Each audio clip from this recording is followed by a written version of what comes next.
here's what it is, honey. She secretly wishes she could marry her brother. What? This is where I'm going with it. Wow. So now you come in. She goes, so what? I'm supposed to be the number one girl, not you. You know what I'm saying? There's yeah.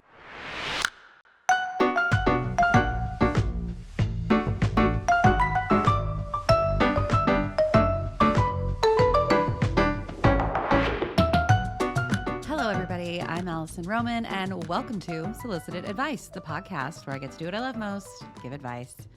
Each week, I'm joined by a very special guest and several very special advice seekers as we do our best to solve all of, or at least one of, your problems. This is the second episode of our special holiday season, which means it is another Thanksgiving episode because I just received way too many Thanksgiving questions to do it in one go. And frankly, I love to talk about Thanksgiving. I said this before, but this could be like a 42-week special all on Thanksgiving questions. Because I just love it so much, and you have so many questions, and I have to help. I simply must. So we are back at it today, and today we have a very special guest, one of my favorite comedians, lucky enough to call her a friend. Her name is Kate Berlant, and she is a comedian, an actor. You know her from her comedy special, Would It Kill You to Laugh? And if you don't, you need to watch it. Her one-woman show, Kate, which if you were not lucky enough to see it, it was a lightning in a bottle. One-of-a-kind experience, and the Poog podcast, which has since been retired, and now you can find her on her brand new podcast with Jacqueline Novak called Berlant and Novak. So everybody, let's welcome Kate to Solicited Advice. Oh, Alison, I'm thrilled to be here. Thank you so much for getting back on the pod mic. I mean, I know you're not retired. It's triggering. Yeah, no, thank you. This is the pod I'd want to be on a mic for. What are you doing for Thanksgiving this year? So Thanksgiving for me was never, I was raised more of a Christmas Jew, Christmas-oriented Jew. So okay. Christmas is more of a thing, but Thanksgiving was never, my mom is a big cook, throws a lot of dinner parties always. So Thanksgiving felt sort of redundant. Thanksgiving food, never quite. She's over it. She's like, I entertain all the time. Exactly. And we just don't, my mother, she's Spanish. So Thanksgiving, sure, we'll have ham. But my mom has never made turkey. Wow. A true punk. A true revolutionary. Do you still do Thanksgiving with your family then? Even have you ever yearned for your own version of Thanksgiving? So I ever yearned in it. So I have done Thanksgiving. John Early and I did Thanksgiving a couple times in his apartment, just us and his mother. Okay. And his father is alive, but he was out of town. I'm forgetting the details. But I've done... I actually love a restaurant Thanksgiving. I did Thanksgiving at the Spotted Pig twice. Wow. Folks. Not once, but twice. Yeah. Did you get the burger? Did you do the shoestring fries? Yeah. I was thinking about this because that burger used to be like, have you ever heard of it? A $17 burger. I remember at the time, makes me feel like I'm raised in the 20s. Were we ever so fucking young? $17, what I wouldn't give. It was shocking. It was cheap. It was unimaginable that a burger could be that expensive. And look at us now. But... to answer your question, sure, I love the idea of hosting a Thanksgiving, but I think as long as I have parents, I just won't be doing it myself. Okay. Well, I hope that you never do it yourself then, because I want your parents to be around forever. I'll inevitably be orphaned. I just found out that parents do die, and I'm screwed. Yeah. Okay, so you have no point of reference necessarily, or opinions on a great stuffing or dry brine versus wet brine. Are you coming in blind? Totally. I really enjoy stuffing. Okay. I really enjoy mashed potatoes, gravy. By the way, I'll eat turkey. Well, yeah, turkey's not a once a year food. I feel like we eat turkey all the time, but prepared in this way where you're roasting a whole bird is not something I don't think anyone ever does. Actually, Jerome Hagai, director of home movies. Yes.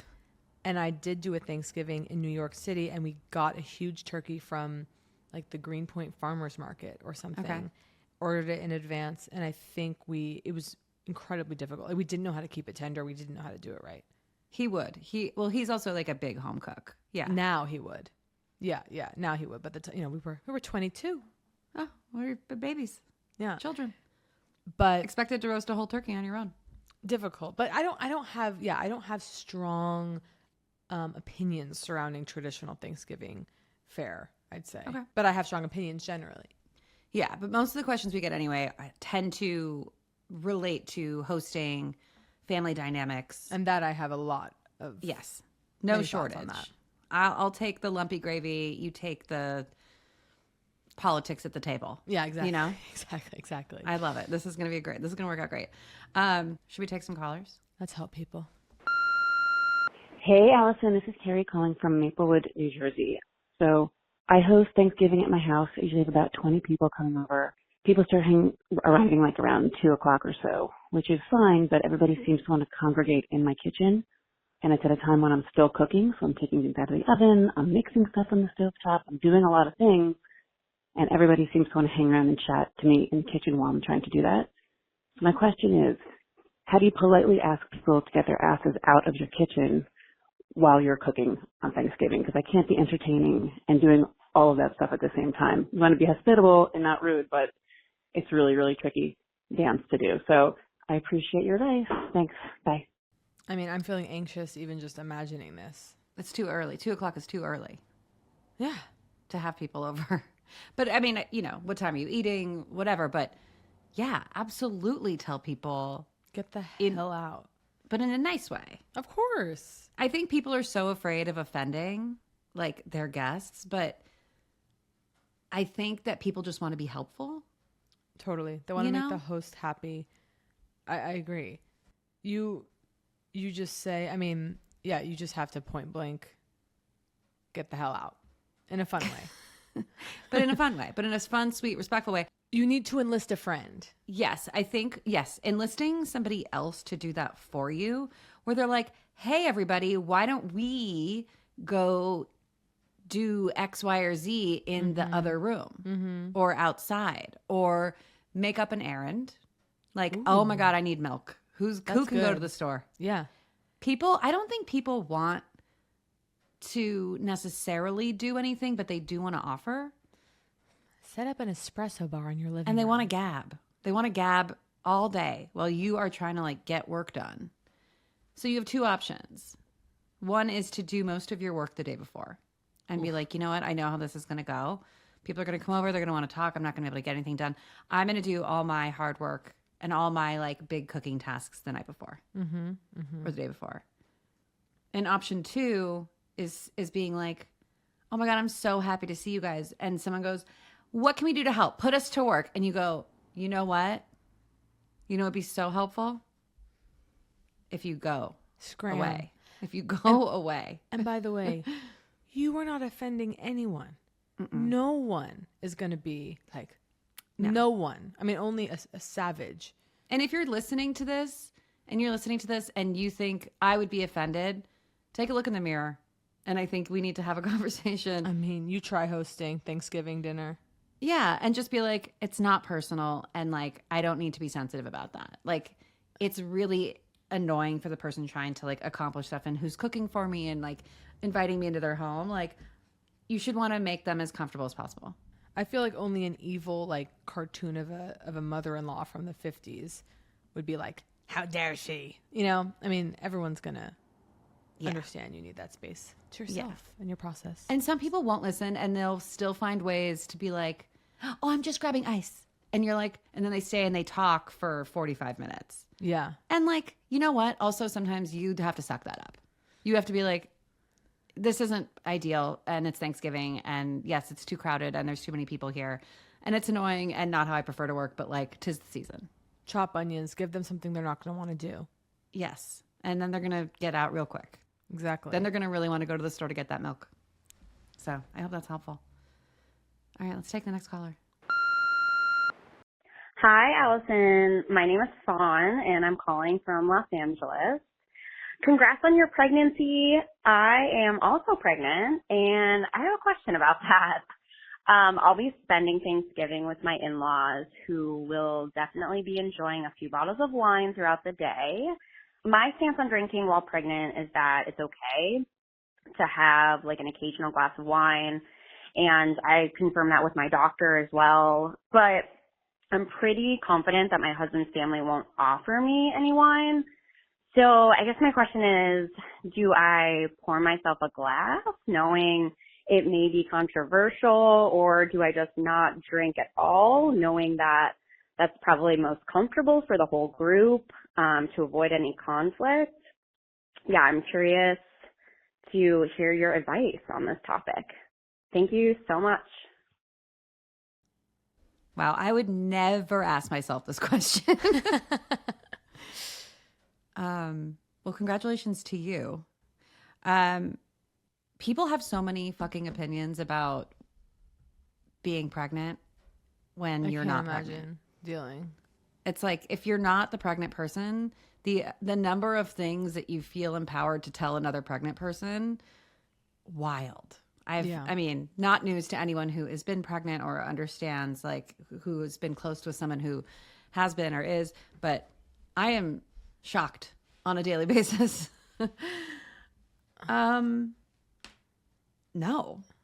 Full stop. Get the Zinfandel. I mean, no, in that, like, don't not drink the wine. And if they're not going to offer it to you, you can absolutely ask for it.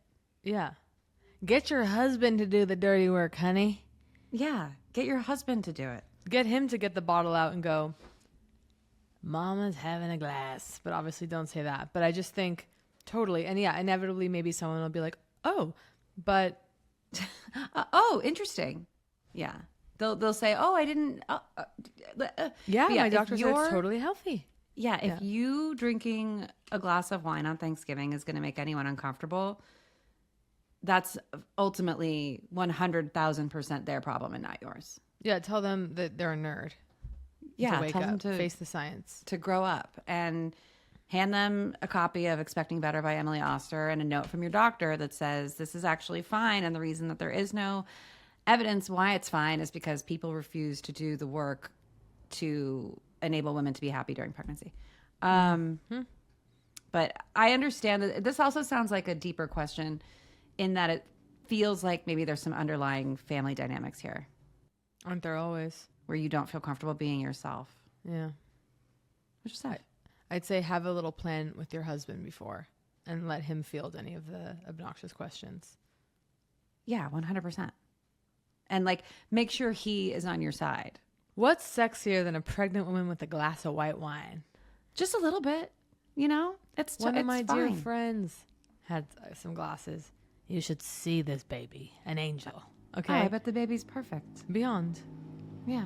Everyone's I perfect. think that there's no woman that I know that has given birth that hasn't indulged, you know? Yeah. All these babies are perfect. Just don't And need to be a whatever martyr. Emily Oster says, I do. So let's take our next caller. Hey, Allison. This is Shelly calling from Brooklyn, New York. I am calling as I will be taking Thanksgiving on the road this year. And by the road, I mean 30 hours of travel on an airplane. My husband is from Perth, Western Australia. So we are going at Thanksgiving, which is not a holiday in Australia. But with that said, I am demanding that we have a Thanksgiving dinner while we are there. So my dilemma is, how can I pull this off without all of my things, without my own tools, without my knives, and doing it in someone else's kitchen? I will definitely at least bring my oven thermometer and meat thermometer to make sure the turkey, which I assume I can find a turkey in Australia, will come out perfect. So look forward to hearing how you would handle this situation. Thanks so much. Bye. That's tough. You did this to yourself, though. Remember that. Yeah, exactly. Yeah. Also, I'm sure you've thought of this. It will be summertime. Yeah. So a lot of the foods traditionally served might not summerfy as much as you're hoping. Like, turkey's fine. Some vegetable sides are good. A salad for sure. Gravy? I don't know. I don't know if you're going to want that oven on for hours and hours and hours. Truthfully. Yeah, I'm sure they have central AC. It's Okay. Australia. He sounds really nice. Yeah. But yeah, I mean, what can you do? You just have to prepare, you just have to ostensibly she's never been there before, right? Did we get that detail? She doesn't know this kitchen at all. I don't think she knows the kitchen. Yeah. But that's a really good point. And I would say first step would be to reach out to your parents-in-law, your parents and your mother and father-in-law. Yeah. And ask them, here's a list of things that I normally would have. Do you have any of these things? Totally.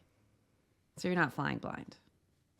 I find that the more people cook, the more they're reliant on the things that they have in their own home. Mm-hmm. And like the less a person cooks, the more they're like, I don't know, a pan is a pan, a skillet's a skillet. Totally. You know? A mandolin. I mean, yeah, who knows what you're going to get when you walk into that kitchen. Don't expect a mandolin.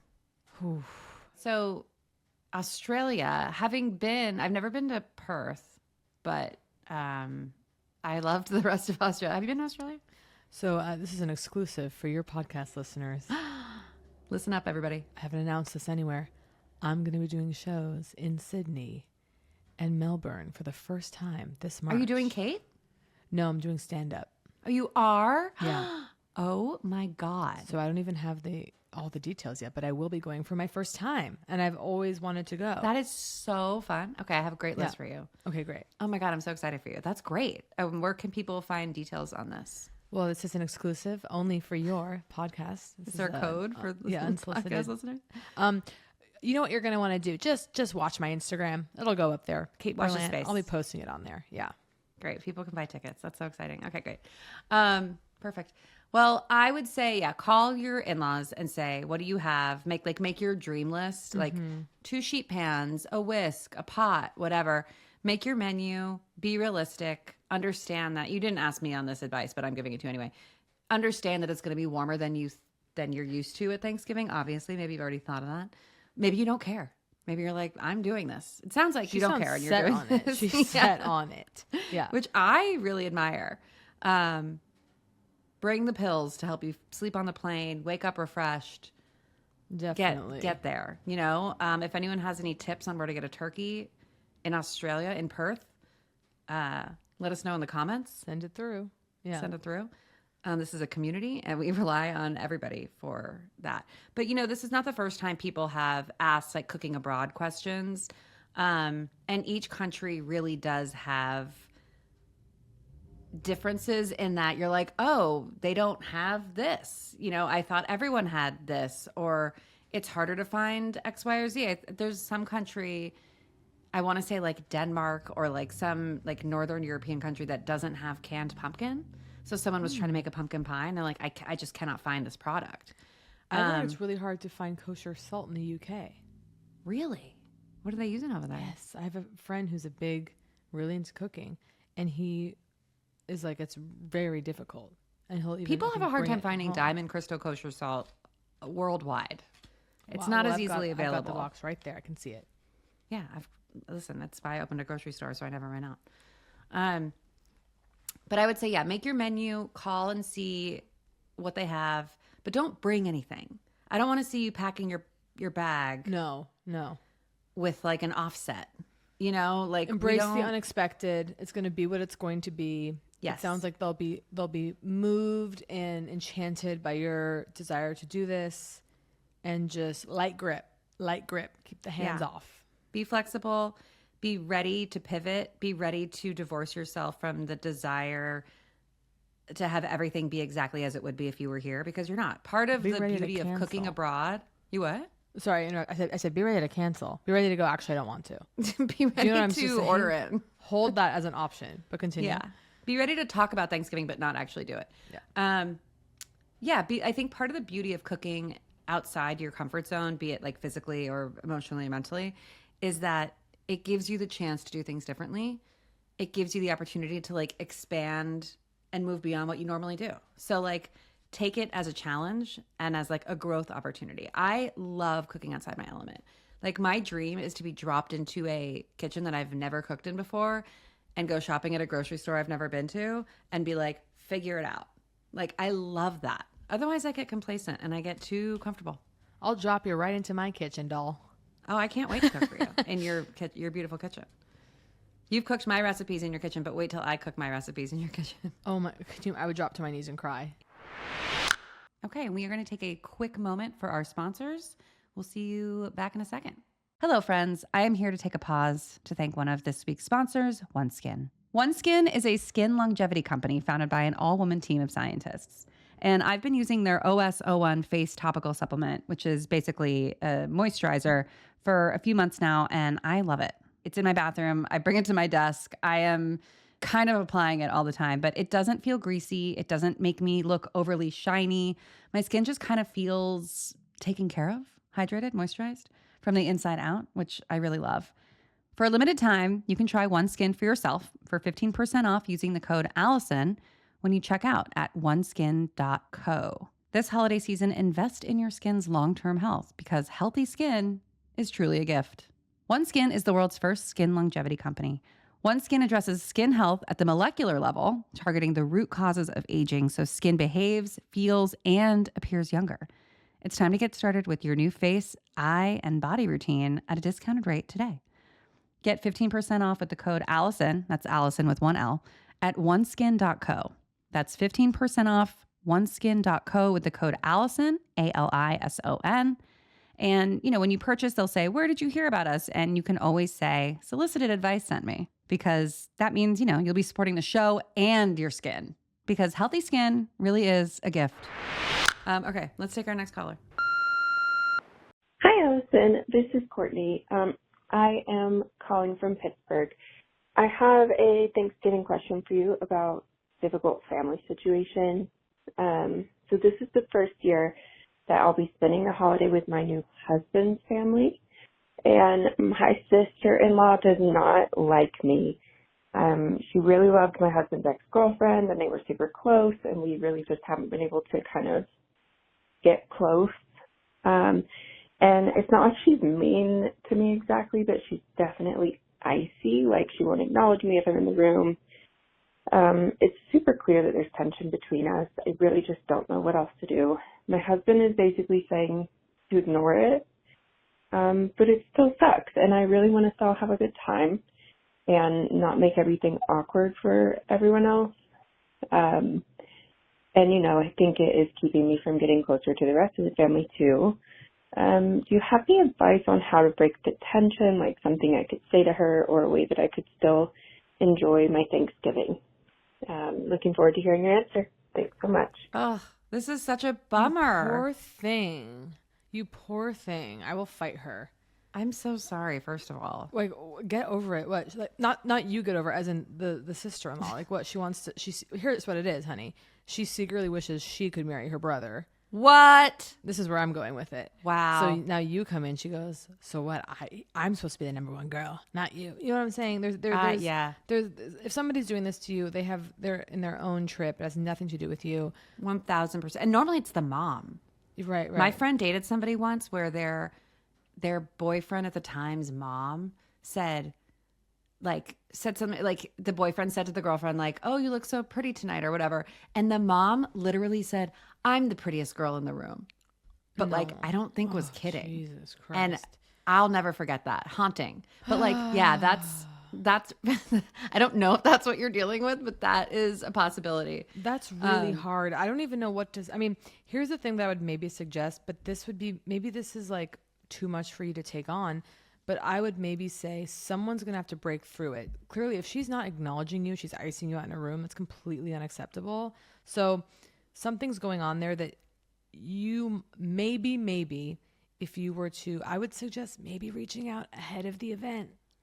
That sounds really scary. When someone doesn't like me, I hate it because my instinct, instead, people are like, kill them with kindness. I'm like, no, I'm going to destroy them with cuntiness, and I'm going to be so much worse. Totally. Which is not, I'm trying to get over that. I don't want to be that person. But it's really very difficult hard for me to rise above. You could, okay, so what's really scary would be calling her ahead of time or reaching out via text or email and saying, hey, I would really love to find a way to connect with you or something. Would you be open to getting on the phone? And maybe just for a quick call, maybe just, hey, I just feel like I have to cut call, through. a Zoom, a Just get on FaceTime. Zoom. No. Set up a Google Meet and say, hey, I feel like I have to acknowledge that there's this tension in the room. I would really love to break through it. That right? And then just say, like, I'm hoping that we can. I don't know. God, I don't think know. that's like, that only kind of works for me if something happened. Like, say there was like an incident and you're like, we got to clear the air. Like, this thing happened. Let's talk about it. But if it's like a straight up example of this person being like, I don't like her. That's so scary. I would not go. How about this? Don't go. I mean, that's not good advice, but that's Again, not to put it on the man, but I do think that this partner of yours has some responsibility in the situation, and hopefully he's being compassionate to you. And when you say, hey, this is obviously, hopefully he's not like, what? No, she loves you. Like, I hate when they do that. Your husband needs to pick up the phone. Yeah. I mean, are we serious here? Yeah. He needs to call her and say, this is the woman that I'm marrying. Already married. You cannot treat her. Married. Yeah. They did it. The deed has been done. I think, you have two options. One is like pretty intense confrontation, and I'm not sure it needs to come from you. I think it could come from your husband. And just not intense confrontation, but just confrontation of like, we're acknowledging the elephant in the room. This has to stop. Yeah. Or you do sort of do the kill him with kindness thing, and maybe there's a, but again, I would put it on your husband and be like, I need you to help bridge the gap. Yes. And like, I need you to be like, the three of us are going to the store together. I don't know. My answer to every problem is go to the store. I love to go to the store, and I think you should too. Like run an errand together. Like, and then like at the last minute, he's like, oh, I can't actually go. I'm going to stay back and help mom. That's actually good. You two go. I'm writing a plot of like a Ben Stiller rom-com. I'm like, yeah. This is the Family Stone. Yeah. I'm doing Family Stone. Oh my God, Family Stone. A classic example of this. Watch the Family Stone. Yes. Wow. And I mean, I feel for her. This is tough. But so in Family Stone, what I didn't care for is how the boyfriend was like, no, they love you, babe. And she's like, obviously they don't. Obviously she's being a total bitch. And he was not supportive, but also because he didn't love her that much. I'm sure that's not the case here. No, I think he must have his own, obviously he has his own relationship with his sister and the family dynamic, but he has to step it up. Also, it could just be like, is she younger than you? Is this an immaturity issue where she has like this friendship with the ex-girlfriend? Right. And when you're young, you have this like fierce loyalty to your girls. And it's like, yeah, my brother married someone else, but I hate her. I'm mean to her every time. It's like, we move past that as adults. So like, unless she's like 45, like, I mean, I pray she's fresh out of college because of but even then it's unacceptable. It's unacceptable. Maybe she's listening. That's always, when someone calls to ask about someone else that's the problem, it's always my secret hope that they're listening. Yeah. And they're like, oh my God, is that me? It is. It's you. It's you. Get it together. Be nice. We're talking about you, and you got to be nice to your new sister-in-law. Be nice. Snap out of it. Yeah. But I would say, like, don't let this ruin your Thanksgiving. Don't let another family member across the board, whether it's your sister-in-law or your mother-in-law or your own mother or a brother, like, last week we got a question that was like, my brother came to Thanksgiving, slept the whole time, and then complained I didn't make enough food or variety, and then ordered Taco Bell. How about never talk to him again? I would be like, well, that's your brother, so you get to communicate with him in the way that you see fit. But when it's like your sister-in-law, like, and you're already struggling, you're like, how much give do I have here? It's tough. It's really tough when they're not like your immediate family. That sounds horrible. But don't let them ruin your Thanksgiving. This is your holiday too. Don't go. Yeah, or don't go. Or just be like, I'm not going to go. No, it sounds like you really want to make this work, and I think that's admirable because it sounds like this woman is sort of adamant on it not working, maybe. The husband needs to call her and go, hey, acknowledge my wife or else we aren't coming to Thanksgiving. Yes. And be like, it would really mean a lot to me if you guys could, I know it's tough for you because you loved Stacy or whatever the hell her name was, but like, I'm married to Courtney and she's my wife and we're going to spend the rest of our lives together and she's going to be at every Thanksgiving moving forward. So would love it if you could get on board. Adjust. Yeah. Grow up and go to the store. My 2 pieces of advice for everything. Okay, let's take our next caller. Hi, Alison. This is Lara. I'm calling from Boston. My question for you is about how do I get the guests at my Thanksgiving table to sit and linger and enjoy the delicious meal I've worked so hard to make? My mom is so notorious for literally picking up somebody's plate before they have finished eating. It's incredibly frustrating. You spend so many days preparing this big feast. People sit and eat for 15 minutes and then they're up and doing other things. How do I get them to stay at the table and linger short of gluing them to their chairs? I'd love your thoughts. Thanks so much. I really People are relate the to this worst. caller because I know. I mean, it's like, hello, does anyone want romance? Does anyone want connection and beauty? They're just up. I they're do. just Hello. up and out. Yeah. Okay. It might be a lighting issue. I mean, with lighting. Yeah, how you are the can kinda vibes? Get people, dim the lights, lots of candles, create an environment that nobody wants to leave. And just, yeah, I mean, can you force a certain energy? Can you force an experience? You kind of can sometimes. You can try. You can try like hell. Just entice them with low light and get them drunk. Yeah, keep plying that, like drop another bottle of wine on a table. Like you could also, if your mother is specifically the culprit, you could say, "Hey mom, I love you so much. Thank you so much for helping.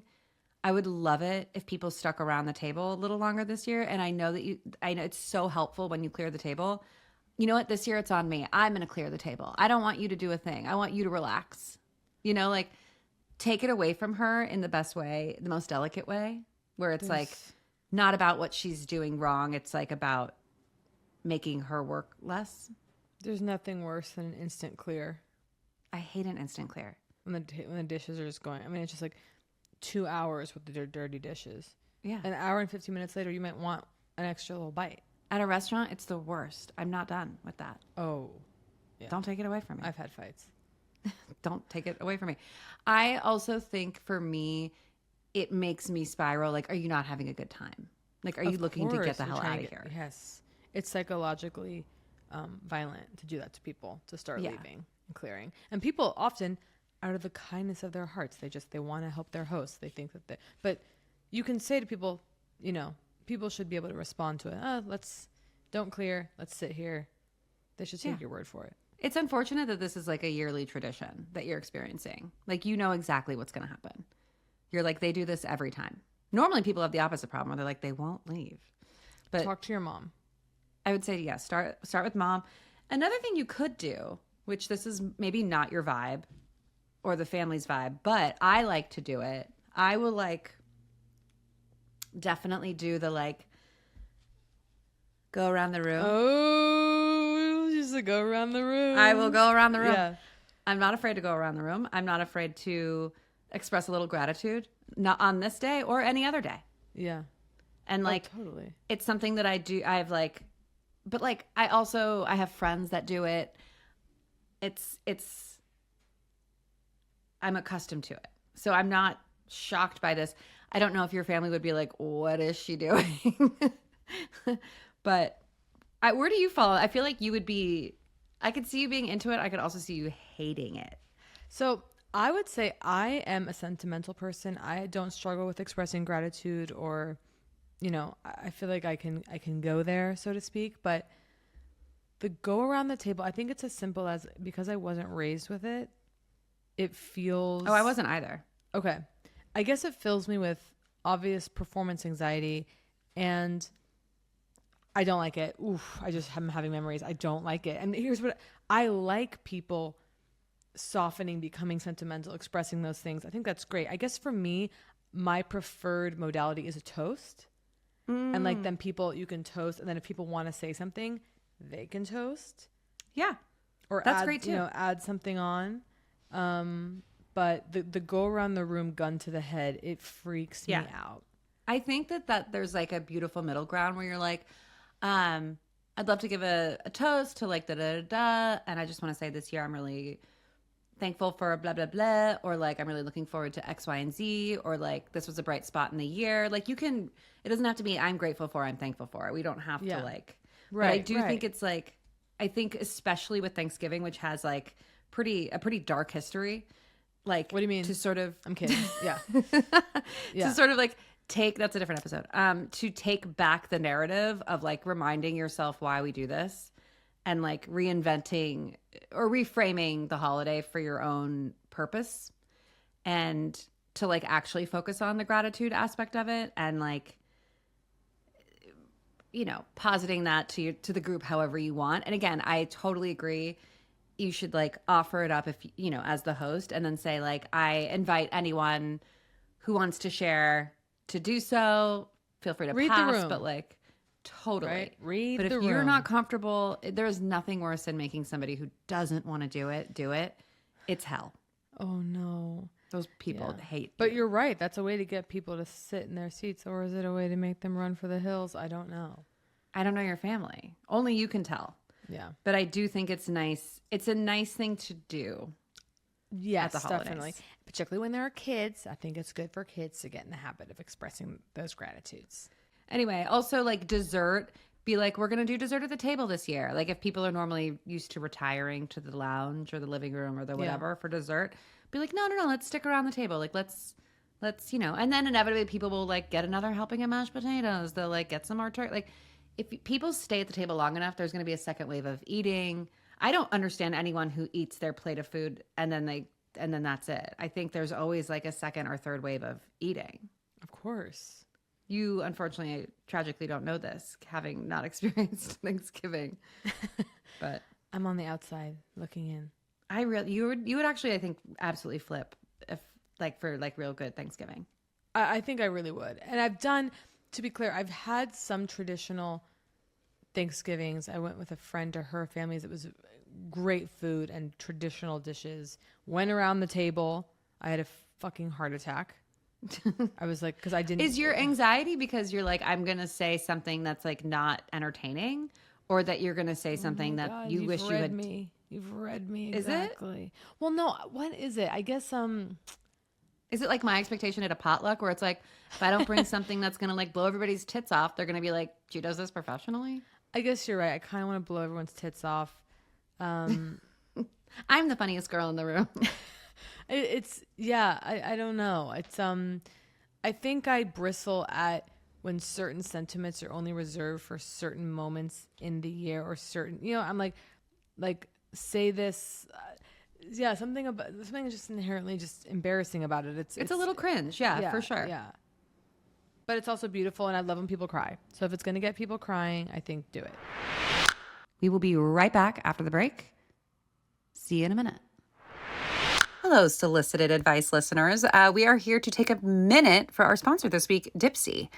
If you, like all of us, are looking for something to do that's not looking at your phone and scrolling endlessly into the abyss, might I recommend Dipsy.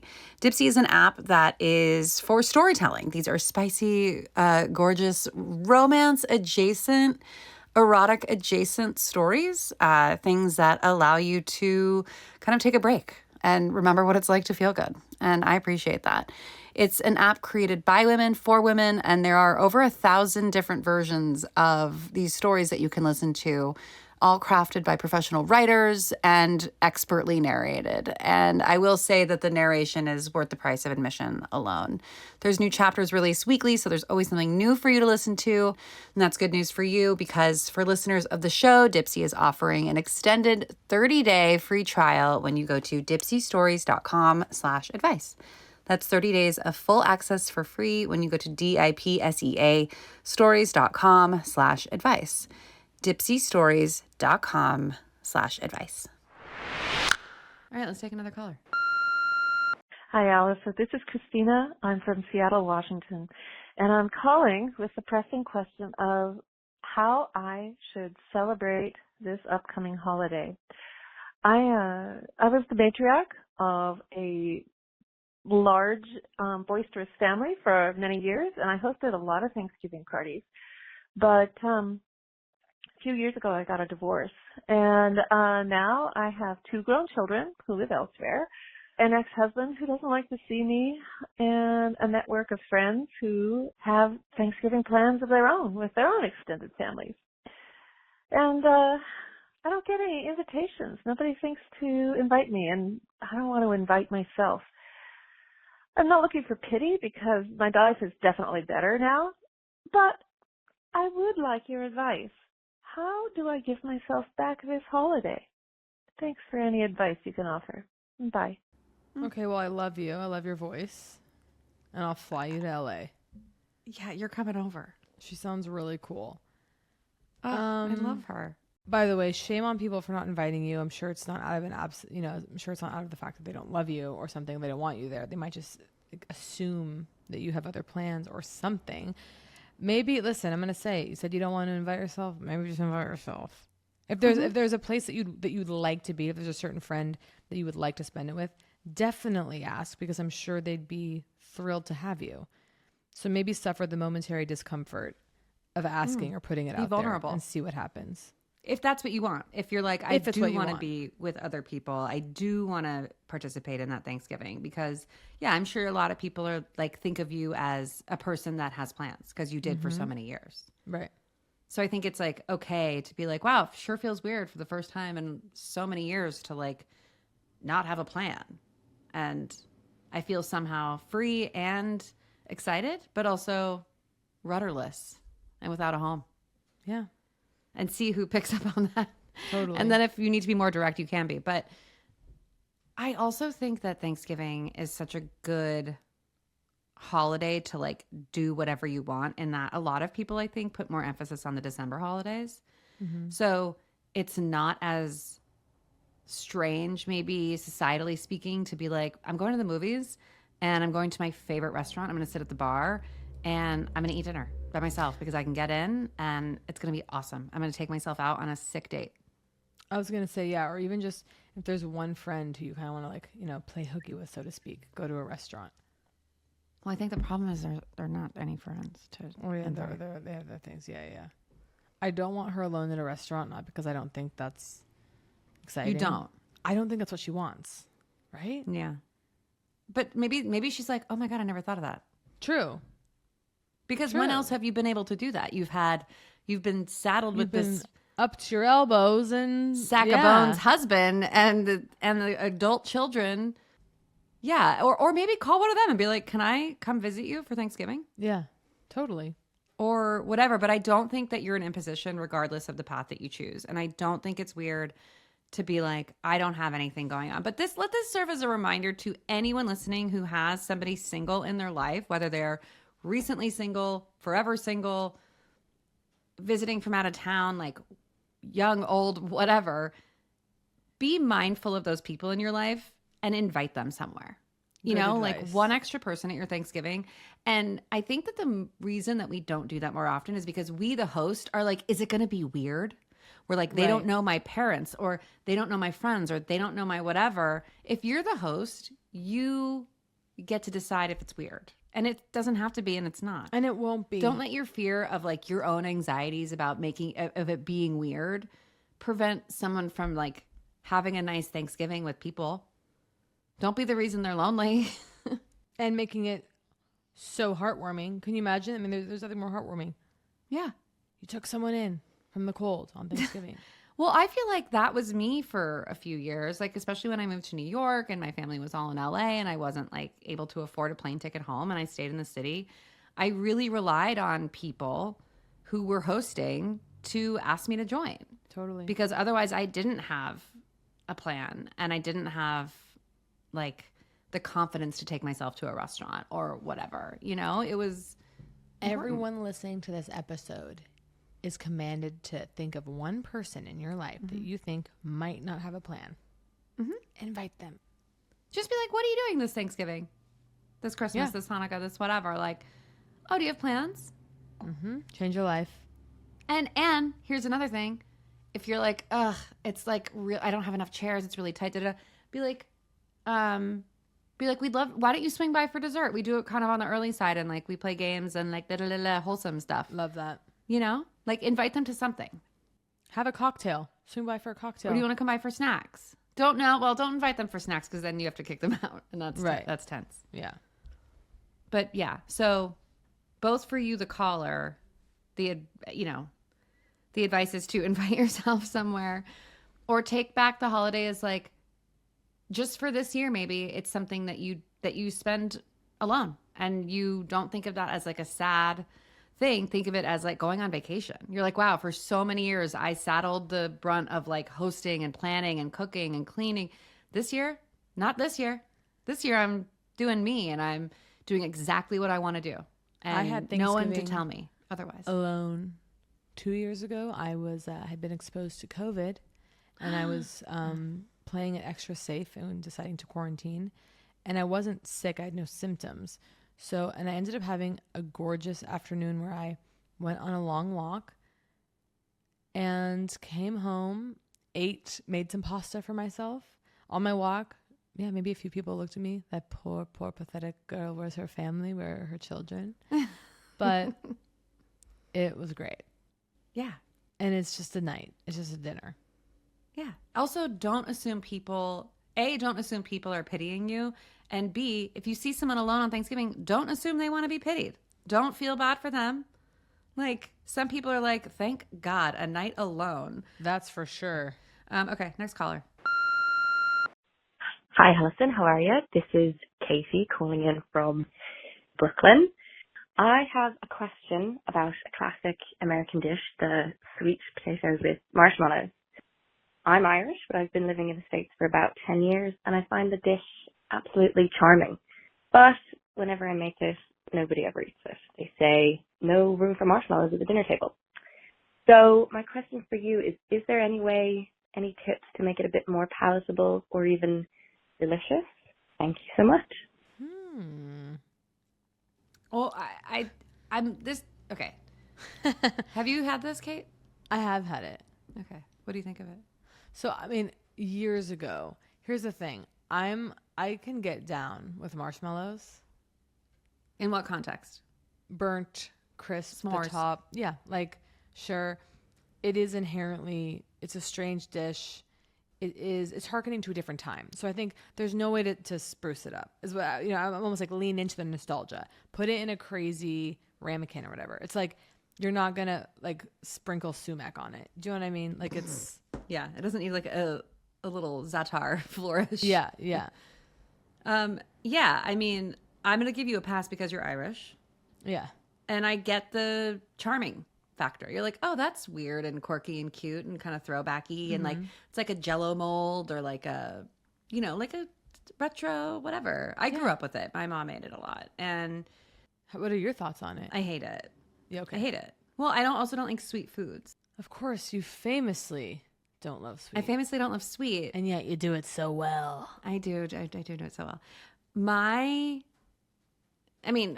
That said, I also make things with like squash and maple syrup and like carrots and dates. I do like to lean into the sweet, but I like to do it in a way that brings it back from the brink. A marshmallow doesn't taste like anything. It's pure kitsch. It's like right. The texture, it's gooey, it's just sugar, it's just sweet. It's not bringing anything else to the table. No.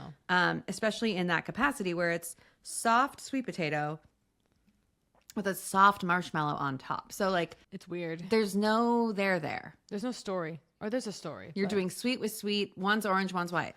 Yeah. Right? I mean, I think it doesn't belong. Yeah. I think we got to. But if I think you we got to love it, say goodbye. But if this caller loves it, love it, and make a really small batch of it. Make like a tiny one. There it is. Make a really small one. Mm-hmm. I think what we have to do, and this is advice for Thanksgiving, for any major holiday, for any time you throw a dinner party. If you're like, I always make my famous blah blah blah, and no one ever eats it. Well, people don't like it then. Yeah. And you then get to decide if you want to keep making it. Or you have to ask yourself the tough question, why is nobody eating it? Is it bad?